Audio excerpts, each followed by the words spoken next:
She dumped me with, "We'll always be friends though." I replied, "Absolutely." Weeks later, she found out friendship didn't include rent money, emotional support, or car repairs, especially once I started dating her roommate. The end of my 2-year relationship came on a Tuesday night. It wasn't a shouting match or a dramatic, tear-filled fight. It was quiet, condescending, and ended with the most insulting sentence a person can hear. "We'll always be friends, though." My now ex, Amber, had been acting distant for weeks. She's an artist, or at least that's what she calls herself. Mostly it means she works part-time at a coffee shop, spends the rest of her time talking about the novel she's going to write someday, and looks down on people like me who actually work for a living. I own a small business restoring classic cars. I work with my hands. To her and her pretentious art school friends, that made me simple. Reliable, but simple. A sturdy piece of furniture you keep in the living room but don't really think about. That night, she sat me down on the couch in our apartment, an apartment where my income covered about 80% of the expenses, and gave me the speech. She'd clearly been practicing it.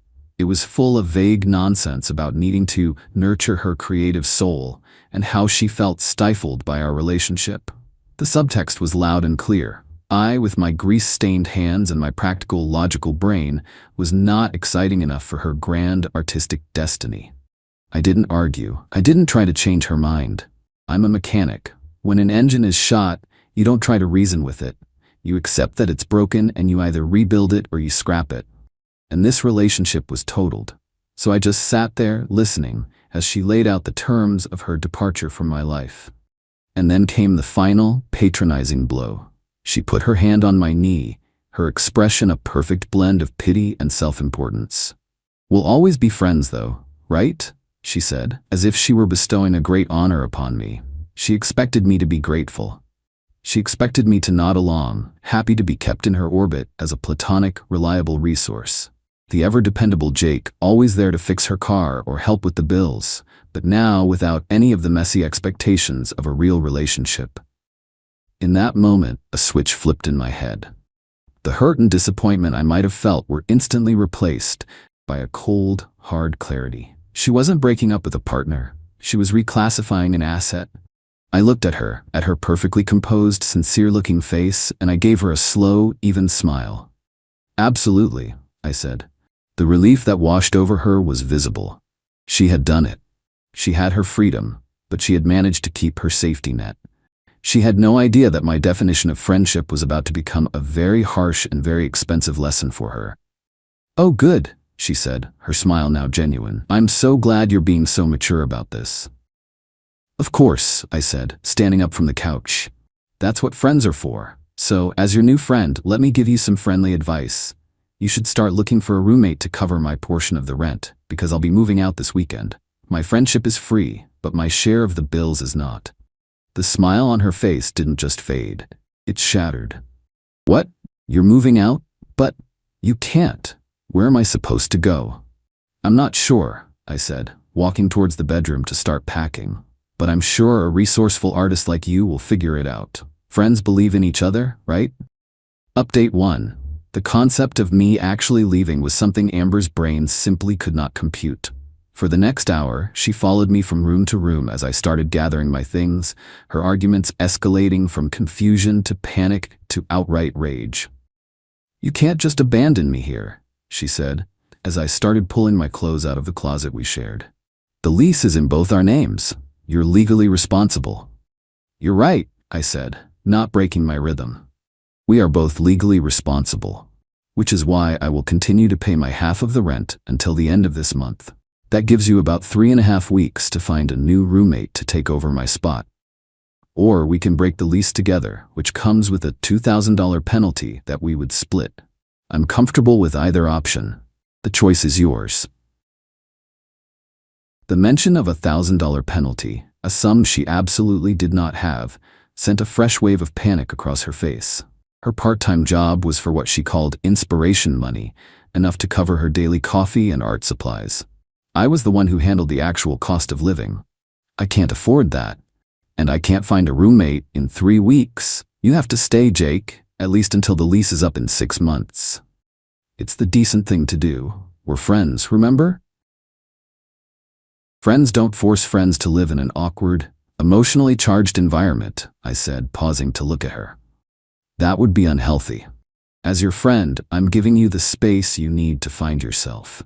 And I'm taking my space too. It was at that moment that our third roommate, Maya, came home. Maya was a veterinary technician who rented the apartment's small second bedroom. She was quiet, worked insane hours, and generally tried to stay as far away from Amber's constant low-grade drama as possible.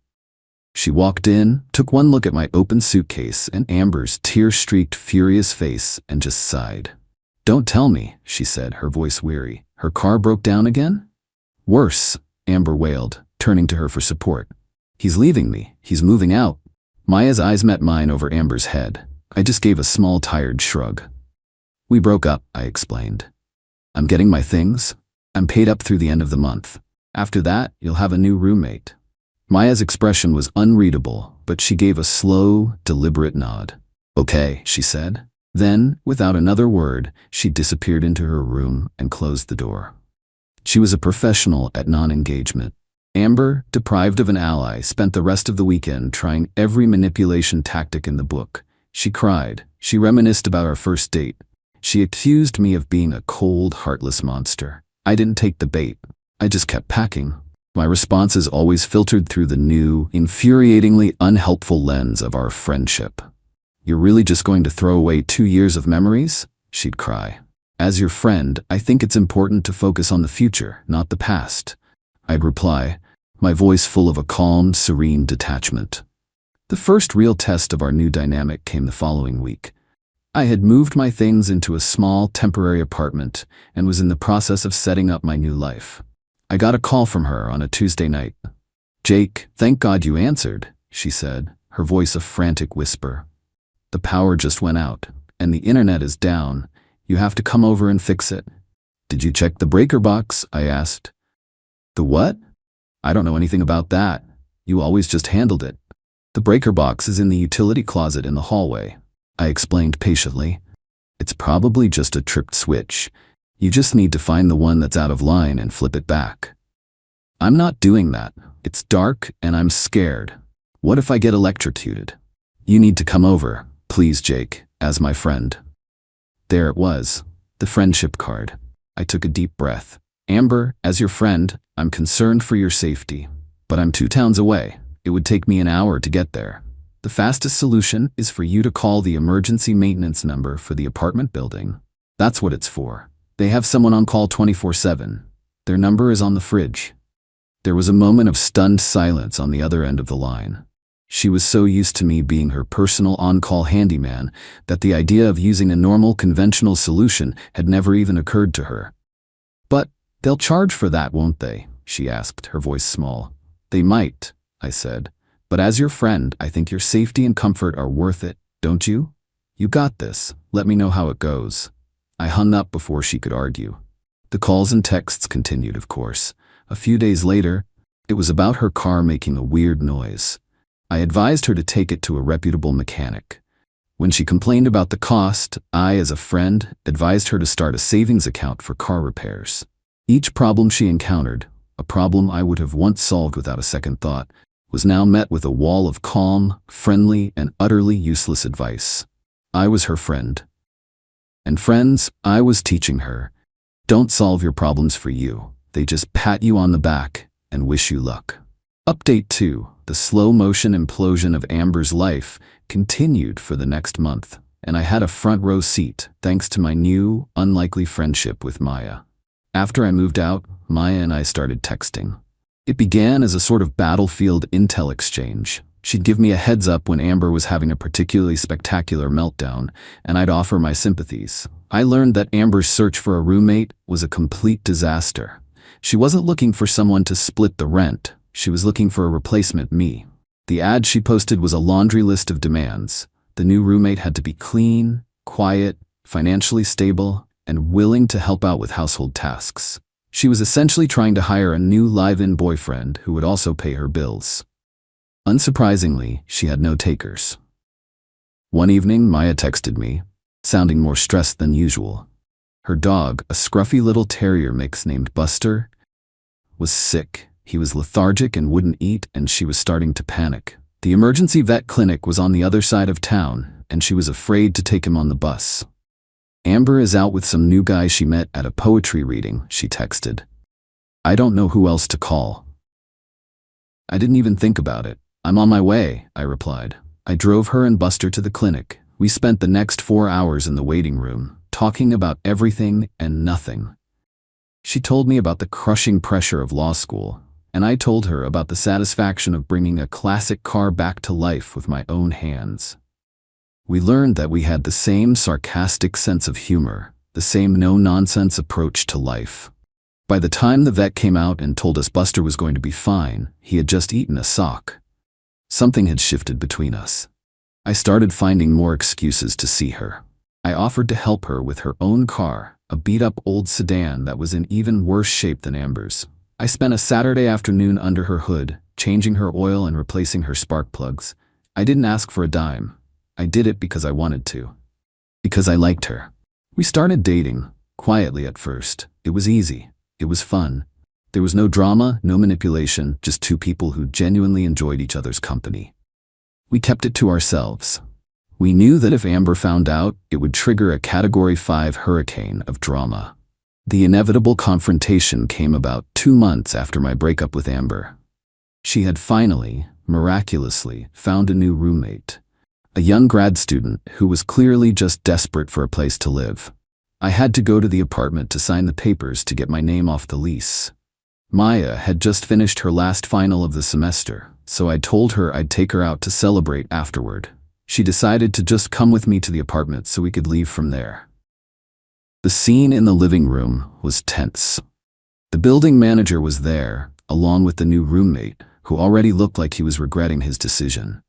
Amber was being performatively cheerful, talking loudly about her new chapter and how everything happens for a reason. As I was signing the final document, releasing me from all future responsibility for the apartment, Maya, who was standing beside me, reached out and squeezed my hand. A small gesture of support, but to Amber, it was a declaration of war. Her eyes, which had been darting around the room with a manic, false energy, landed on our intertwined hands. The fake smile on her face froze, then cracked. It was like watching a dam break in slow motion. The color drained from her face, and her eyes filled with a look of such profound, venomous betrayal that it actually took me by surprise. She had lost her boyfriend, her financial provider, her handyman, and her emotional punching bag. And now, she was watching him be replaced, in her own living room, by the quiet, unassuming roommate she had never even bothered to get to know. She didn't scream, she didn't cry, she just stared at our hands, and in that moment, I think she finally understood the full, devastating cost of her friendship. Final update. It's been a little over a year since I walked out of that apartment for the last time. My life, and Amber's, have continued on the different paths she was so eager to explore. After the lease signing incident, Amber's world completely fell apart. Her new roommate, the grad student, lasted exactly 6 weeks. He moved out in the middle of the night, leaving a note that said he would rather live in his car than spend another day in that apartment. Unable to cover the rent on her own, Amber was evicted. The last Maya heard, she had been forced to move back in with her parents in a small town 3 hours away. Her grand, artistic life in the city was over. Her journey of self-discovery had led her right back to her childhood bedroom. Her attempts to launch a smear campaign against me and Maya failed miserably. She had alienated too many people. Everyone knew she had been the one to end our relationship. Her narrative of being the betrayed, heartbroken victim had no audience. As for me, my life has never been better. Maya and I are now living together in a small house I bought on the other side of town, a place with a big yard for Buster and a 2-car garage for my projects. She passed the bar exam and is now working as a junior associate at a downtown law firm. We are a team. A true partnership. We split the bills, we share the chores, and we support each other's ambitions without a hint of resentment or competition. It's the easiest, most natural relationship I've ever been in. My revenge was never a big, dramatic plan. It was just a quiet, consistent refusal to play her game. She wanted to be friends? Fine. I was the best friend she could have. I offered her endless advice and zero actual help. I simply enforced the new boundaries she had created, and I let her experience the full, unfiltered consequences of her own choices. I stepped out of the role of her provider, and her life, which had been built entirely on that foundation, collapsed. Then I built a better life, with a better woman, right under her nose. And that, it turns out, is the most satisfying kind of friendship there is.